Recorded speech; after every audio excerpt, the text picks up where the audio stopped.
Look, at KPMG, our purpose is to fuel New Zealand's prosperity. So that's the health, wealth and well-being of all of New Zealand. And the rural businesses significantly contribute to this. Now, someone before made the comment that a strong business needs a strong community behind it.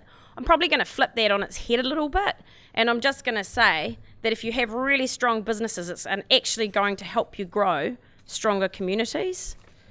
And what worries me right now is, what got us here is not going to get us there. And you potentially have heard this several times in other presentations from other people, but the way we do business practice today is not going to take us into the future. And connectivity is so important, and yes, I'm a huge advocate of it. It's not a silver bullet.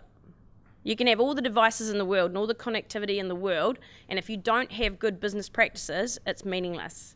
And I go out every day to farmers who are at ground zero as far as running businesses.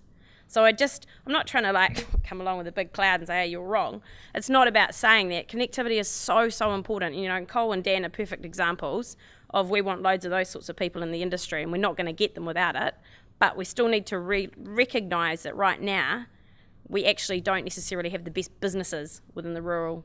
And this is only farming, so sorry if you're in a rural business, but in the farming community right now.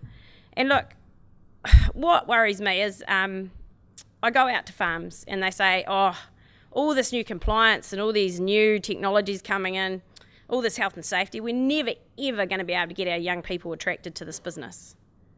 And I don't know what to say to a 50-something-year-old male that, I turn up in my ute, my stilettos, but, so I wear a suit on a farm, by the way. I think it's good to be professional. But, it's important to use these technologies to attract young people, but there's a bit of a disconnect at the moment. So what I'm finding with some of the older generations, and not all of them, that they still want to continue to farm exactly how they farmed yesterday for the next 20 years. And the big risk of this is they're just going to become irrelevant, and we're not going to be able to attract the Coles and the Dans into the industry because they're going to go find another industry that they want to be part of. And when we did the Emerging Leaders report, we actually got 60 emerging leaders into a room. We had right across the supply chain, right across all industries, and we asked them what they wanted to see in 2035.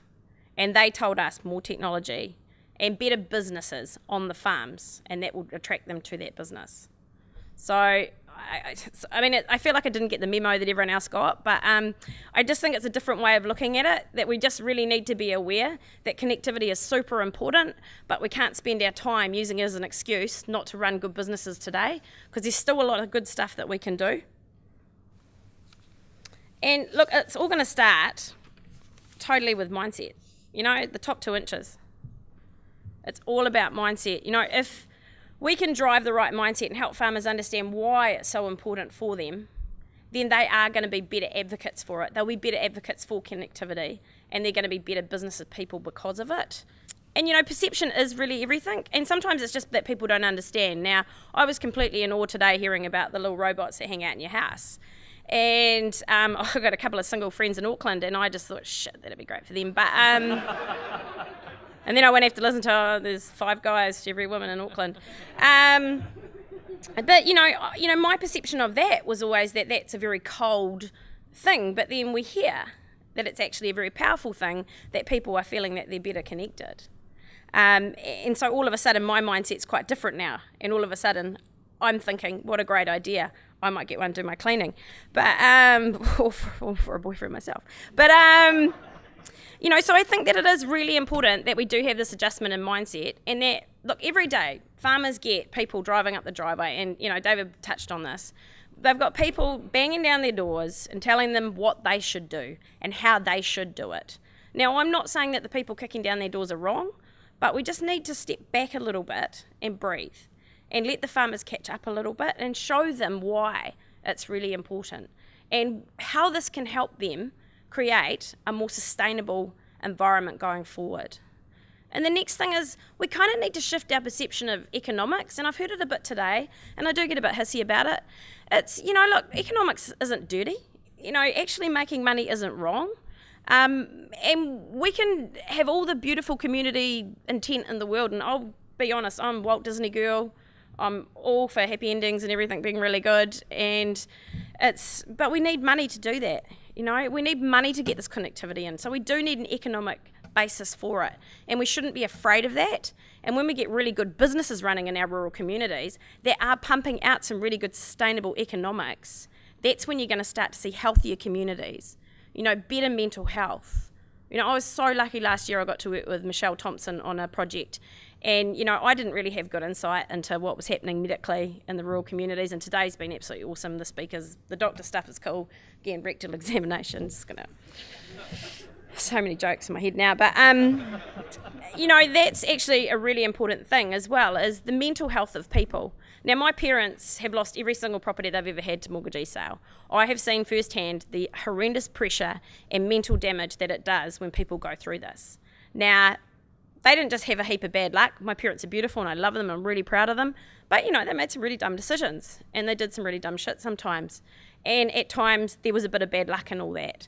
So if we can teach people to be better business people and drive better economics through this, we can actually also help them, I believe, increase their mental health, bring more people to the community, and actually grow a more sustainable rural environment. I feel like I'm running for president or something. Although I've got too good a hair for that, isn't I, really? It's, look,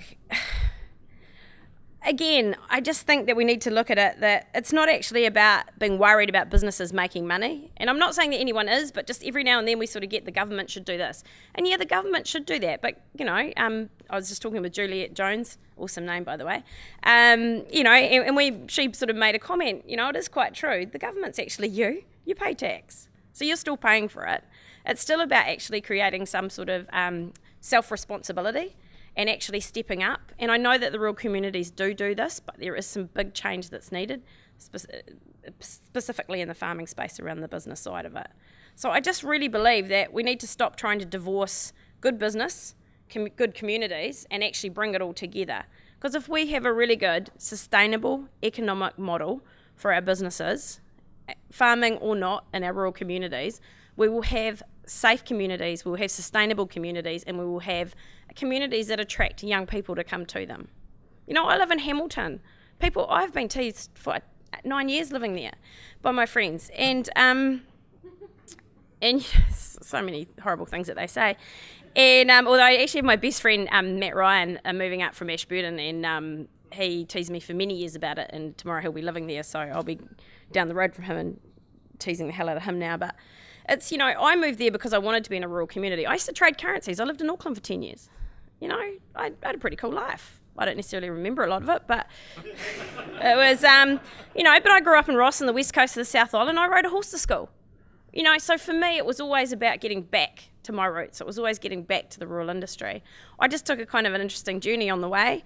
Occasionally I was, felt like I was in a bit of a taxi ride doing it. Occasionally jumped out the cab, and eventually got to Hamilton. And it's somewhere that I'm really passionate about living in, and it's an industry that I'm immersed in, and it is so important to me that we don't get hung up fighting for things that will happen too much and lose sight of the things that we can control. ANZ years ago did a survey, and farmers focus on currency, interest rates, and the weather. 3 things you have no control over. So a lot of stress and strain goes in controlling these things that you can't control, and we lose sight of the things that we can. So anyway, I've just rambled a lot. I didn't really follow my notes, but I do feel very privileged to be here today. It has actually been exceptional. I've really loved learning more about the medical side of the rural industry and the technology. Definitely looking into those robots, and I really appreciate your time and look forward to questions.